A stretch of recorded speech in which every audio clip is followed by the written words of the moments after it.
विधानसभेआधीच एकनाथ खडसे चंद्रकांत पाटलांमध्ये कलगीतुरा थेट अरेतुरेची भाषा। जळगावात राजकीय वातावरण तापलं। भाजपच्या वाटेवर जाणार असल्याचं सांगणारे राष्ट्रवादी शरद पवार गटाचे ज्येष्ठ नेते एकनाथ खडसे यांनी पुढील काळात राष्ट्रवादी पक्षातच राहणार असल्याचे संकेत दिले आहेत। त्यानंतर मुक्ताईनगरचे शिवसेना शिंदे गटाचे आमदार चंद्रकांत पाटील आणि एकनाथ खडसे यांच्यात आरोप प्रत्यारोपांचा कलगीतुरा रंगल्याचं पाहायला मिळत आहे। गेल्या 30 वर्षांपासून एकनाथ खडसे आणि चंद्रकांत पाटील यांच्यामध्ये राजकीय वैमनस्य असल्याचं मुक्ताईनगरमध्ये पाहायला मिळते। त्यामुळे हे दोन्ही नेते एकमेकांवर आरोप प्रत्यारोप करण्याची एकही संधी सोडत नाहीत। त्यातच एकनाथ खडसे यांनी राष्ट्रवादी पक्षासोबत राहणार असल्याचं वक्तव्य केलं होतं। यावर आमदार चंद्रकांत पाटील यांनी एकनाथ खडसे हे जनतेच्या विकासाचे राजकारण न करता कुटुंबाच्या स्वार्थाचं राजकारण करत असल्याचा आरोप केला होता। एकनाथ खडसे हे रंग बदलणारे सरपटणारे प्राणी आहेत।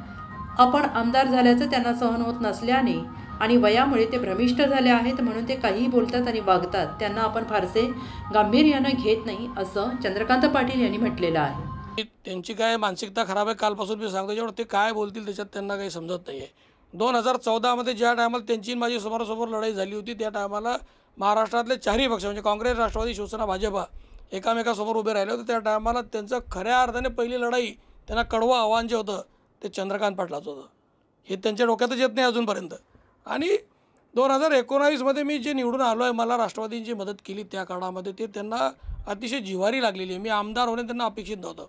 मी आमदार झाल्यामुळे खऱ्या अर्थाने खडसे अतिशय वैफल्यग्रस्त झाले। 5 वर्षापासून ते संधी पाहत आहे की कधीतरी एकदा कधी संधी भेटेल आणि कधी मी एकदा चंद्रकांत पाटलाला आमदारकीतून खाली उतरवेल, म्हणून त्यांच्या मनामध्ये ती वैफल्यग्रस्तातून अशी तडफड आहे। ते काहीतरी माझ्याविरोधात बोलत असता। काल मला ते माझ्याविरोधात बोलण्याचं काही कारण नव्हतं। मी माझी पाणीपुरवठा योजना मंजूर केली आणि त्या मंजूर योजनेची पत्रकार परिषद घेत असताना त्यांनी 2 दिवसापूर्वी जे वक्तव्य केलं होतं त्याला मी उत्तर दिलं की त्यांनी इतके पक्ष बदलले। पक्ष खऱ्या अर्थाने तुम्ही किती बदलले, तुमच्या एका घरात किती पक्ष आहेत, तुमची कोणती नीती आहे, ही तर महाराष्ट्राची जनता बघते आहे। आणि मुक्ताईनगर मतदारसंघ एकनाथ खडसेंना खूप चांगल्या पद्धतीने ओळखतो।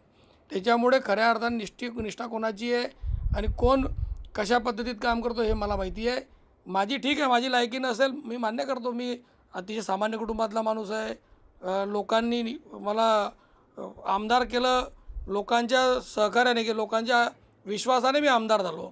त्याच्यामध्ये राष्ट्रवादीने जरी मला पाठिंबा दिला तरी खऱ्या अर्थाने आपण जर लक्षात घेतलं तर ह्या मतदारसंघातले लोक म्हणजे खूप मोठ्या प्रमाणात लोक यांच्या विरोधात आहे। ज्यांनी जे पेरलं आहे ते त्यांना मिळतं आहे, ते उगवतं आहे।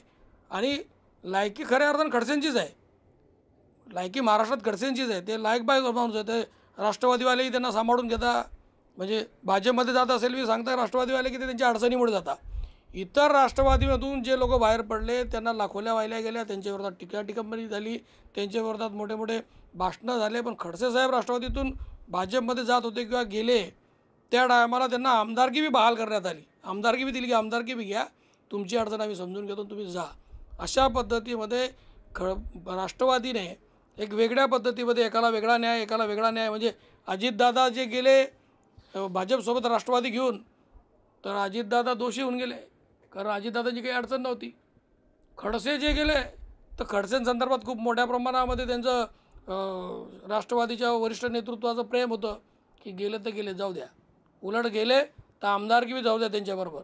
अशा पद्धतीत दुटप्पी भूमिका एखाद्या राजकीय पक्षाने घेणे आणि एखाद्या व्यक्तीला त्या पद्धती करणे त्याची लायकीच आहे। भाजपवालेही त्यांना त्याच पद्धतीत मान्य करून घेता की नाही ते अजून आमच्याकडे येणार आहे, त्यांचा वरती सत्कार होतो। म्हणजे अशा दुटप्पी भूमिका घेणाऱ्या लोकांचीच आताच्या काळामध्ये गरज आहे असं वाटतं।